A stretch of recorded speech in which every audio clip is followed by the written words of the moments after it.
मी आदेश बांदेकर आपण सगळ्यांचं मनापासून स्वागत करतो। तेजस्विनी श्याम सूर्यवंशी आणि चेतन चंद्रकांत शिवगण यांचं लग्न म्हणजे तेजस्विनी आणि चेतन यांचं लग्न लवकरच होणार आहे। ताई सासरी निघालेली आहे, त्यामुळे सूर्यवंशी आणि शिवगण या दोन कुटुंबामध्ये एक उत्साहाचं वातावरण आहे। तर नेमकं काय चाललंय दोन्ही कुटुंबात हे जाणून घेऊया, बोलतं करूया दोघांनाही।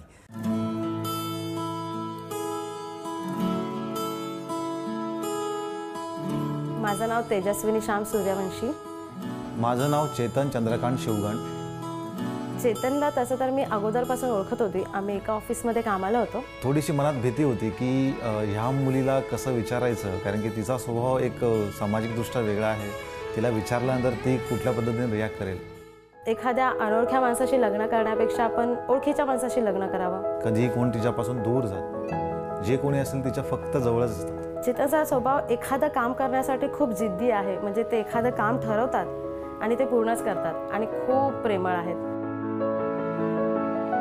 चेतनला फिरायला आवडतं आणि मलाही आवडतं, त्यामुळे ती गोष्ट मला फार आवडते की मला फिरायला मिळणार आहे।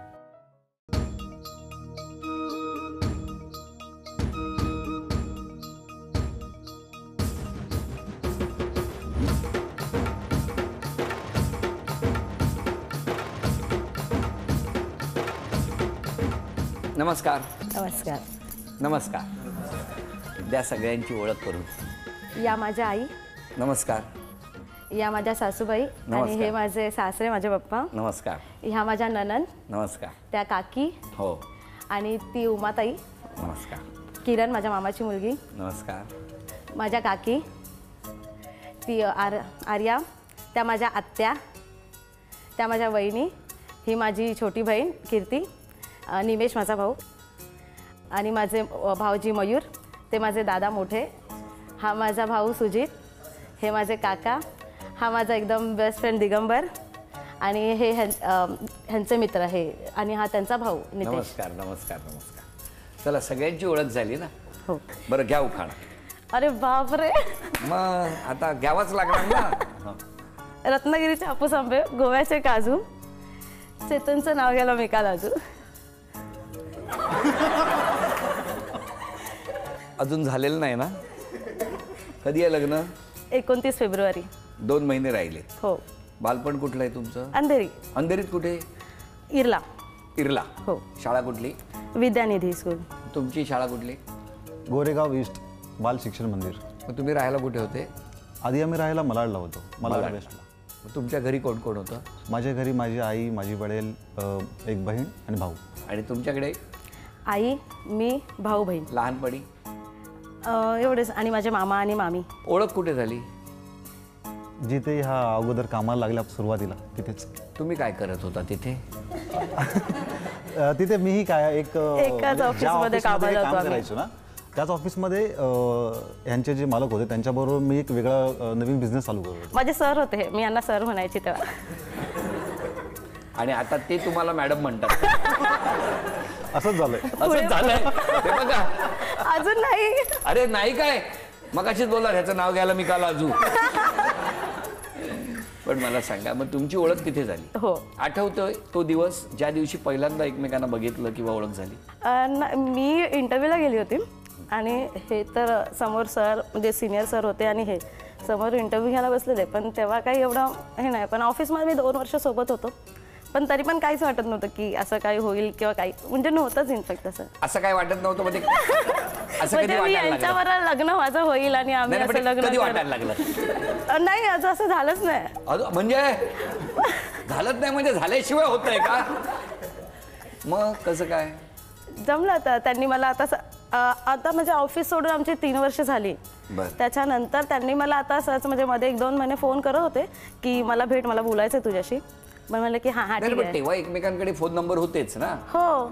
मग तेव्हा बोलायचा नाही, पण तेव्हा सर होते ना ते माझे, मग फक्त कामापुरतंच काय अडलं तर सर हे कसं करायचं। अरे पण एकत्र जात होता ना, ते तुम्हाला घरी सोडत होते? नाही नाही, काय नाही, माझ्या बाजूलाच आहे ना ऑफिस। मग ते तुम्हाला सोडून पुढे जायचे? नाही नाही नाही, कधी सोबत नाही जायचं। एकत्र डबा खायचे दुपारी? अजिबात नाही। अरे ते त्यांनी सांगितलं? नाही नाही। काय झालं, कशी सुरुवात झाली? नाही म्हणजे सुरुवातीला ऑफिसमध्ये जेव्हा आम्ही 2 वर्ष होतो, त्या 2 वर्षामध्ये ऑफिसचा जो बाकीचा स्टाफ होता तर मला एका दोघांनी विचारलं की तुमचं असं काही आहे का, म्हटलं नाही, पण हिला पण खूप लोकांनी त्या असं का लोकांना वाटलं असेल? माहीत नाही, पण आम्हाला कधी वाटलंच नाही तेव्हा. का वाटलं पण लोकांना? आता ते लोकांनाच माहिती आहे, उगाच वाटेल का? पण आम्हाला काहीच वाटलं नाही. खूप बोलत असाल, हो, सतत एकत्र राहत असाल नाही, कॅन्डी क्रश खेळायचो एकत्र. आणि तिथेच क्रश झालं. मग काय झालं पुढे? मग काही नाही, मग ह्यांनी आता विचारलं 2 महिन्यानंतर, त्याच्यानंतर 1 महिन्याने मी यांना भेटली. नाही पण मला एक सांगा, त्याच्यानंतर तुम्ही लोकांना वाटत होतं पण तुम्हाला दोघांना नाही, काही त्याच्यानंतर ते काही कारणावरून ते ऑफिस बंद झालं. मग नंतर ही हिच्या मार्गाने हिच्या करिअरकडे गेली, मी परत माझ्या फॅमिली बिझनेस जॉईन केला, मी तिकडे चाललो. पण संपर्क बंद झाला? हो. हा, संपर्क त्यांना बंद, बोलू द्या ना. हो काय संपर्क बंद झाला. पण कधी हिला काही म्हणजे जेव्हा हिने नवीन बिझनेस चालू केले की मी हे करते ते करते, तिला कधी काय अडलं तर मला फोन करायचं. का करायचे तुम्ही? यांनाच का करायचे? नाही, हे सर होते ना, आणि ह्यांना बरेच सगळ्या गोष्टीत माहिती असायची की हे असं कर तसं कर, ऑफिसमध्ये असं हे सल्ले द्यायचे. हा, आणि इतक्या मोठ्या महाराष्ट्रामध्ये सल्ल्यासाठी तुम्हाला तेच लागायचे. ओळखीचे ते होते ना, बाकी कोणच नव्हतं ओळख? नाही होते तरी, म्हणजे इतरांना पण फोन करायचे, पण आता हे इथे समोर आहेत ना म्हणून ह्यांना पण फोन करायचे. म्हणजे इतरांना गावासाठी, म्हणजे त्या सरांना पण फोन करायचे, सिनियरला पण. सिनियर पण यांना जास्त करायचे? नाही, जास्त नाही, म्हणजे कधीतरी कामासाठी. सल्ले देण्यासाठी तुम्ही भेटायचे कुठे? नाही, तेव्हा कधी गाठी भेटी नव्हत्या. म्हणजे ह्या 3 वर्षाचा जो मधला जो गॅप होता त्याच्यामध्ये फक्त कॉल्स होते. आणि कॉल आठवड्यातून 2दा-3दा? नाही, 6 महिन्यातून 1दा-2दा असेल. काय सांगता? हो हो हो. अरे बापरे. मग 2-3 वर्ष असंच चाललं. मग माझ्या घरच्यांनी पण लग्नासाठी बोलले की बाबा लग्न बिग्न करायचंय, काय करतो? तर म्हटलं हां, करूया. पण तेव्हा मला पण प्रश्न होता की आता लग्न करायचं म्हटलं की आपला जोडीदार कसा हवा, असा हवा, की प्रत्येकाच्या अपेक्षा असतात. तर माझ्याही काही अपेक्षा होत्या, पण त्या अपेक्षावरती कोण कसं कितपत खरं होतं मला कधीच म्हणजे कन्फ्यूज होतो मी. मग नंतर हिला मी फोन केला की मला तुझ्याशी काहीतरी बोलायचं आहे. पण मग तुम्ही थेट त्यांना फोन केला? थेट फोन केला, पण विचारायला अगोदर खूप भीती वाटत होती मला हिच्याबरोबर. का? कारण की ती जेवढी म्हणतात ना की आपण समोरच्याला ओळखतो, पण अशा बाबतीत आमच्यात कधीच बोलणं झालं नव्हतं. नाही, पण मग तरी सुद्धा दडपण का आलं फोन करताना? असा काय स्वभाव होता त्यांचा? ती रागीट पण तेवढीच आहे ना, म्हणून ती काय बोलेल काय नाही बोलेल माहिती नाही. डायरेक्ट नाही म्हटलं तर काय करणार? हो, बरोबर आहे. मग कुठे जाणार? हो, कुठे सांग. मग काय केलं तुम्ही? भेटले?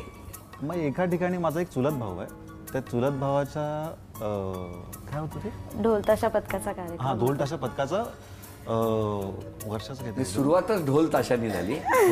हां, तेव्हा काय झालं? मग त्या कार्यक्रमाला हे आलं होतं. तुम्ही गेला होता? हो. हां. मग त्या कार्यक्रमामध्ये भेट झाली. काय झालं तेव्हा? ढोल ताशा पथकाचा कार्यक्रम होता, माझंही ढोल ताशा पथक आहे.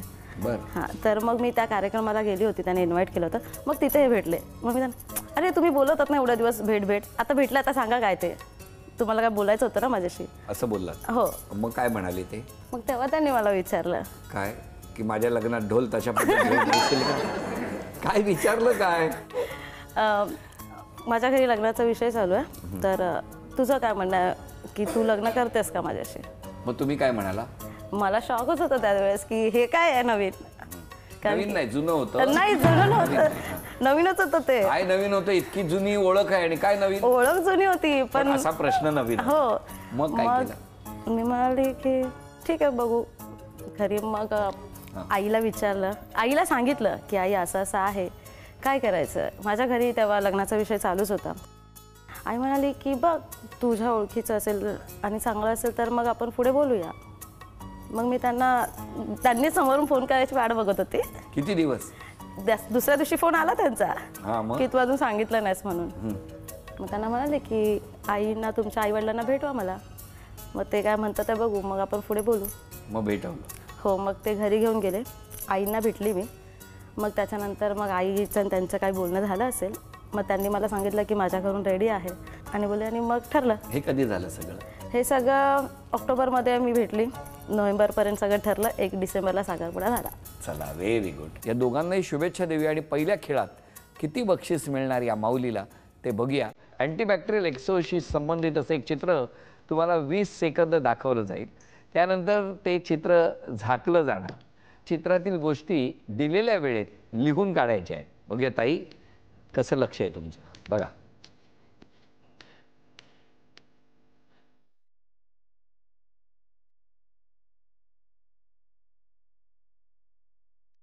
बघितलं? बंद करा. लिहा. तुमची वेळ सुरू होते आत्ता.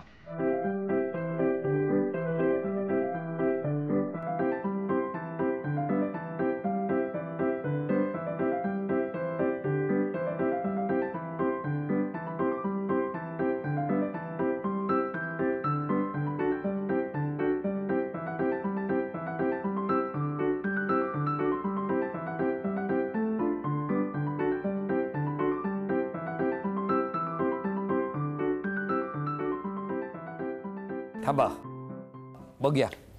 हे जिंजर म्हणजे काय? आलं. महाभार तुम्ही आठवून दिला वाटतं. 3 अँटीबॅक्टेरियल. ओके.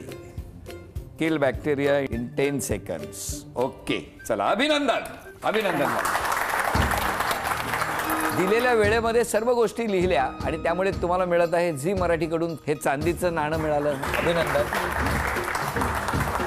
हा चांदीचा कुंकवाचा करंडा मिळाला. अभिनंदन. म्हणजे सुंदर असं एक क्षण तुमच्या आयुष्यात येणार आहे आणि ते म्हणजे तुमच्या दोघांचं लग्न.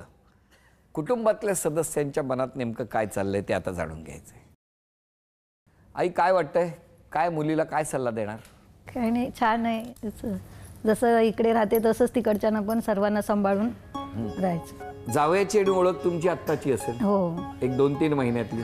काय वाटतं जावयांच्या 2-3 महिन्याच्या वागण्यावरून तुम्हाला काय वाटतं? नाही, जसा मुलगा माझा जसा वागतो तसेच जावई पण मुलासारखेच आहे. हो, एकदम चांगला आहे. मुलीचा स्वभाव कसा आहे तुमच्या? मुलीचा स्वभाव थोडा कडक आहे. मग पण ती घेईल सांभाळून. जेवढी कडक आहे तेवढी हे पण आहे. पण मग सल्ला द्यायचा असेल तर काय देणार मुलीला? मुलीला काय नाही, सर्वांना सांभाळून व्यवस्थित सुखी संसार करावा हेच एवढाच सल्ला. सासूबाई, सूनबाई आता घरात येत आहेत. जी काही ओळख आहे ती 2-3 महिन्याची तुमची ओळख आहे. काय वाटतं? काय पण मला वाटतं तिची माझी अनेक वर्षापासून ओळख आहे. ती पहिल्यापासून भेटल्यापासून असंच मला वाटते. हो हो मी समाधानी आहात तुम्ही? हो, मी समाधानी. अशी मुलगी घरात येणार आहे. हां. बाबांकडे द्या माईक. बाबा, कसं वाटतंय तुम्हाला? तुमचा चेहरा इतका प्रसन्न हसतोय. समाधानाचं हसू आम्हाला तुमच्या चेहऱ्यावर. एकदम बरोबर आहे. कारण सून आज येते ना, त्याचा खूप आनंद आहे. हे फक्त बोलण्यासारखं नाही बोलत आपण आहोत की खरोखरच तिच्यात तसे गुण आहेत आणि ती सर्व सक्सेसफुल करू शकते. सर्व सक्सेसफुल करू शकते असे तिची पॉवरफुल लेडीज आहे ती. घरातले अजून कोण काय बोलणार? द्या माईक, द्या पाठी. जेवढी प्रेमळ स्वभाव आहे तिचा, तेवढी ती एखादं काम हातात घेतला तर पूर्णपणे सक्सेस कसं करायचं ते तिच्याकडे ती गुरु किल्ली आहे. उदाहरणामध्ये तिने 2 मुली घेऊन ढोल ताशक सुरू केलेला. आज तिच्याकडे 150 ते 200 मुलं आणि मुली आहेत आणि म्हणजे सांगण्याचा आनंद होतो की पुढच्या वर्षी ती दुबईला पण जाते आणि अनेक शूटिंगमध्ये ती एवढी बिझी असते की 2 दिवस 2 रात्र म्हणजे पूर्णपणे जागी असते. पण तिच्या चेहऱ्यावर कधी पण असं रागिष्ट किंवा मी थकलेले असं कधी नसतो. दुसऱ्या दिवशी परत दुसरं काम सुरू करायला ती रेडी असते आणि ती प्रत्येक वेळी प्रत्येक क्षणाला कुणाच्या मदतीला धावून जाण्यामध्ये ती आमची राणी. अरे वा वा वा वा वा. अजून कोणी? ही माझी मोठी बहीण आहे. थोडीशी रागीट आहे पण माझ्यासाठी जरा जास्तच रागीट आहे. छोटी ना. आम्ही म्हणजे लहानपणापासून खूप मस्ती मारामारीपर्यंत आमची भांडणं झाल्यात. पण तिने तेवढंच प्रेम पण दिलं आणि माझी अशी इच्छा आहे की तिने शेवटपर्यंत असंच माझ्यासोबतही राहावं. अजून कोण बोलणार आहे का? मी ताईला, माझ्या तेजस्विनी ताईला 2 वर्षापासून ओळखतो. मला जर काही करायचं असेल, कोणता नवीन प्रश्न माझ्यासमोर आला नाही तर मला काही अडलं तर सगळ्यात अगोदर कॉल माझ्या ताईला असतो. मग ताई मला गाईडलाईन देते, तू असं कर तसं कर. म्हणजे आणि मी गॅरंटी देऊ शकतो आणि गॅरंटी सगळेच देऊ शकता की आमची ताई 1 नंबर आहे. म्हणजे खूप मनापासून खूप साफ आहे आणि सगळ्यांना मिळून मिसळून घेणारी आहे. वा. अजून कोणी? तेजस्विनी खूप प्रेमळ आहे, निर्मळ आहे अगदी आणि खूप धाडसी आहे. ती एकदम झाशीची राणीच आहे तशी. खूप छान आहे.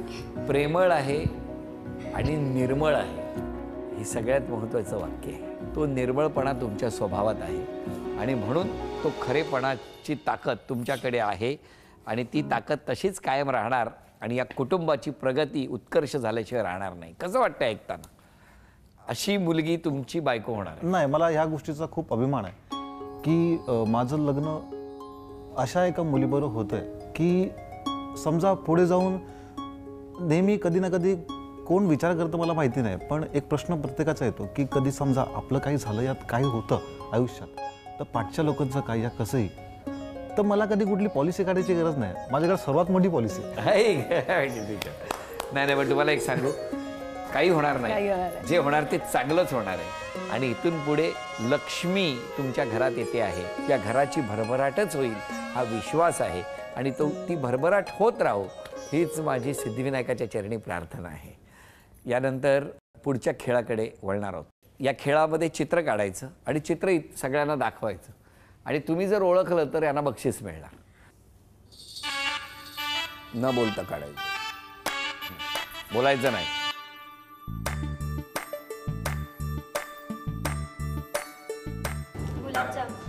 काय गुलाब. कोणी ओळखलं? चला अभिनंदन, हे पहिलं बक्षीस मिळालं. तुमची वेळ सुरू होते आता.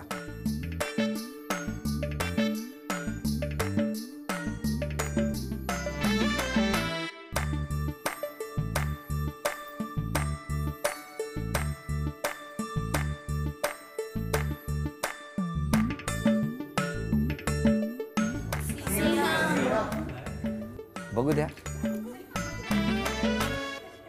कुठे फिरतो असा. तुम्ही जेव्हा चित्र काढत होता ना तेव्हा आम्ही ताईचे एक्सप्रेशन टिपत होतो.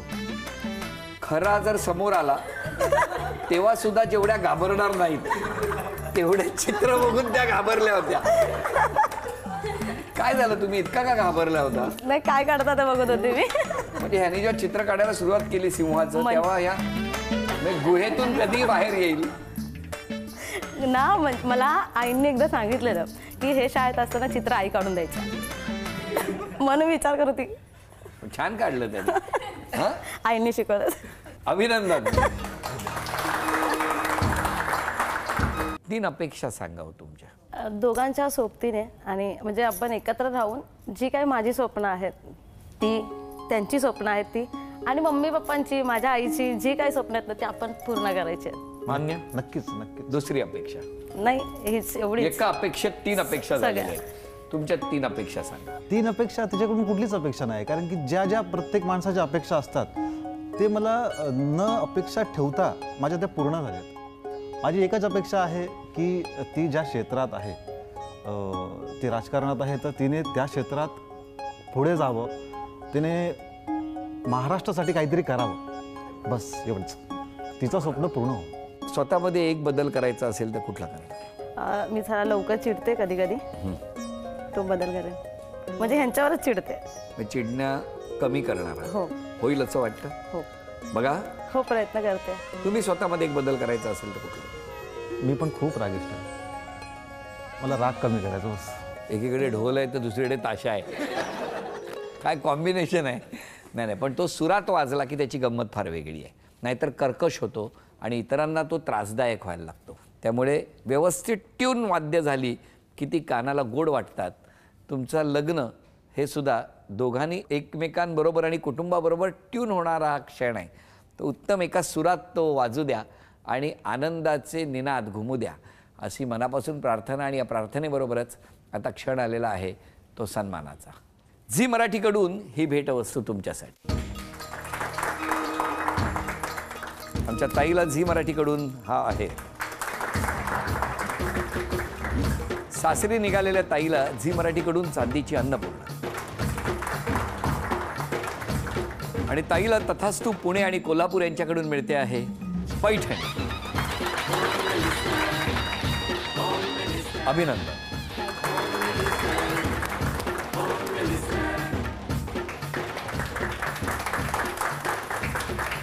या दोघांनाही शुभेच्छा देऊया आणि आजचा भाग इथेच संपवूया. पुन्हा भेटूया अशीच एक पैठणी घेऊन होम मिनिस्टरच्याच पुढच्या भागात. नमस्कार.